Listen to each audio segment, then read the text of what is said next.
ჩვენ კონტაქტი გვაქვს უკვე მეზღვაურებთან, ჩვენი ელჩი არის მათთან კავშირში, ჩვენი ელჩი მექსიკაში, რომელიც ჩავიდა უკვე პანამაში. იგი ელაპარაკა მეზღვაურებს.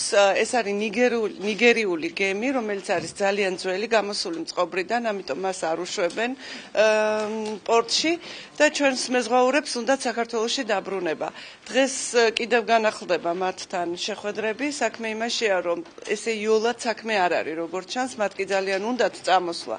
მაგრამ იქ რაღაც დეტალები არის კიდევ გასარკვევი, რომელიც მათთვის არის მნიშვნელოვანი მეზღვაურებისთვის.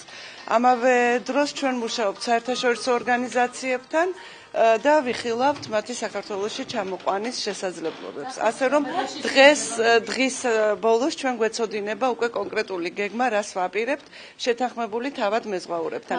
კიდევ ერთხელ ვამბობ, დავალიანება აქვს ამ გემს მეზღვაურების მიმართ. ამიტომ ეს არის მნიშვნელოვანი თემა მათთვის და სანამ ისინი თვითონ არ გაერკვევიან ამაში და არ მიიღებენ გადაწყვეტილებას, ჩვენ რასაკვირველია მათი სურვილის წინააღმდეგ ვერაფერს ვერ გავაკეთებთ. მაგრამ ჩვენ მუშაობთ მათ ჩამოყვანაზე.